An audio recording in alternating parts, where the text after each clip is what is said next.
CM Pushkar Singh Dhami ने उत्तराखंड में अब बदलाव को लेकर एक और कदम आगे बढ़ा दिया है और इस बदलाव के बीच उनके निशाने पर हैं पूर्व मुख्यमंत्री त्रिवेंद्र सिंह रावत। त्रिवेंद्र रावत के एक फैसले पर पुष्कर सिंह धामी ने तगड़ी चोट की है और इस चोट के मायने बीजेपी के अंदर की सियासी लड़ाई को भी दिखाते हैं, क्योंकि भारतीय जनता पार्टी में जो झगड़ा पहले से चला आ रहा था उसको पुष्कर सिंह धामी ने अपने इस बयान से और हवा दे दी है। हमारी सरकार सकारात्मक परिवर्तन संशोधन के पक्ष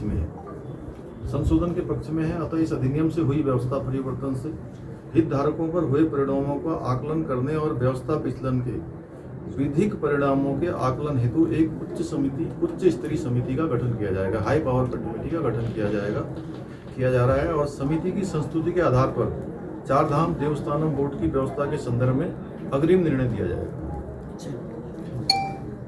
धामी ने उस फैसले पर सवाल उठाए हैं जिसे त्रिवेंद्र रावत बार बार ऐतिहासिक बताते रहे हैं। गांव-गांव, गली-गली घूमकर वो अपने उस फैसले को उत्तराखंड में अब तक का सबसे बड़ा फैसला कहते रहे हैं, लेकिन अब उनके फैसले पर धामी ने जो सवाल उठाए हैं उससे पार्टी के अंदर फासला बढ़ना तय है।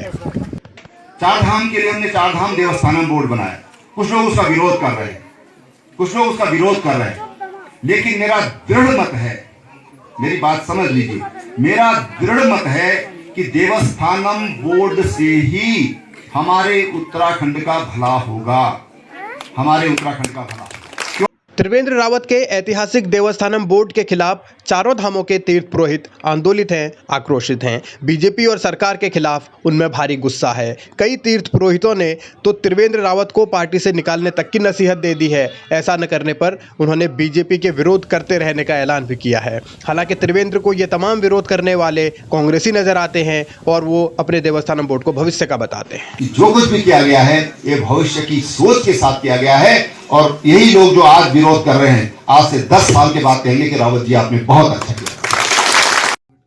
त्रिवेंद्र भले ही बेहतर भविष्य का दावा कर रहे हों, वादा कर रहे हों, लेकिन पुष्कर सिंह धामी को तो वर्तमान खतरे में लग रहा है। इसलिए उन्होंने त्रिवेंद्र पर प्रहार किया, उनके फैसले को पलटने के लिए एक कदम आगे बढ़ा दिया और अब हाई लेवल कमेटी बनाई जाएगी जो इन तमाम पहलुओं को देखेगी, परखेगी और समझेगी कि कहां कहां बदलाव किया जा सकता है। यानी तीर्थ पुरोहितों का दबाव काम आया और सरकार अब त्रिवेंद्र के उस फैसले को पलटने की तैयारी कर रही है, जिस फैसले की वजह से संभवतः त्रिवेंद्र की कुर्सी भी गई थी। त्रिवेंद्र रावत उसके बावजूद अपने फैसले पर कायम हैं। वो बार बार कह रहे हैं, कई तरीके के आंकड़े दे रहे हैं, लेकिन तीर्थ पुरोहितों को त्रिवेंद्र का फैसला गले नहीं उतरा और अब वो पुष्कर सिंह धामी के कदम की तारीफ कर रहे हैं, उसके साथ खड़े नजर आ रहे हैं। आज हमें बड़ी खुशी हुई कि उन्होंने एक बात रखी और सनातन धर्म को मानने वाले हो, उन्होंने इसलिए ये बात कही कि तुरंत मैं इस पर पुनर्विचार करूँगा और मुझे लगता है कि उनकी जो बातों में वो सत्यता नज़र आती है और वो धर्म को मानने वाले हैं, सनातन धर्म को मानने वाले हैं। मुझे विश्वास है कि ये जो देवस्थान जो कानून, काला कानून बनाया गया त्रिवेंद्र रावत के द्वारा, इसका नाश होगा, ये समूल इसका खत्म होगा, ऐसा मुझे विश्वास है। धन्यवाद देना चाहता हूँ मैं माननीय मुख्यमंत्री को। तीर्थ पुरोहितों का साथ पाकर पुष्कर सिंह धामी और बीजेपी यकीनन उत्साहित होंगे, क्योंकि चुनाव बहुत ज़्यादा दूर नहीं है और चुनाव से पहले एक बड़े तबके की नाराज़गी कोई भी पार्टी मोल नहीं लेना चाहेगी और कांग्रेस भी इस मुद्दे पर हमलावर है। हरीश रावत ने सोशल मीडिया के जरिए सरकार के फैसले पर सवाल उठाए हैं और यहाँ तक लिख दिया है कि 1-1.5 साल में क्या क्रांतिकारी परिवर्तन हुआ इसका कुछ पता ही नहीं चला। दूसरी तरफ प्रीतम भी अपने तेवर दिखा रहे हैं।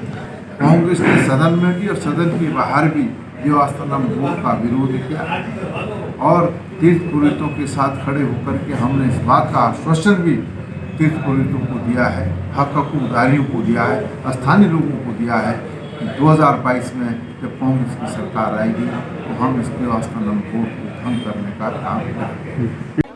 देवस्थानम बोर्ड पर बीजेपी के अंदर पहले दिन से लड़ाई रही। अजय भट्ट समेत कई नेताओं ने सवाल उठाए। तीरथ रावत ने भी इसे पलटने की कोशिश की, लेकिन उनकी सत्ता खुद पलट गई। त्रिवेंद्र रावत भारतीय जनता पार्टी के कई नेताओं के निशाने पर हैं और अब पुष्कर सिंह धामी एक कदम आगे बढ़कर उन्होंने ये ऐलान कर दिया है कि परिवर्तन के लिए वो तैयार हैं। और असल में पुष्कर सिंह धामी और त्रिवेंद्र रावत की लड़ाई पुरानी है।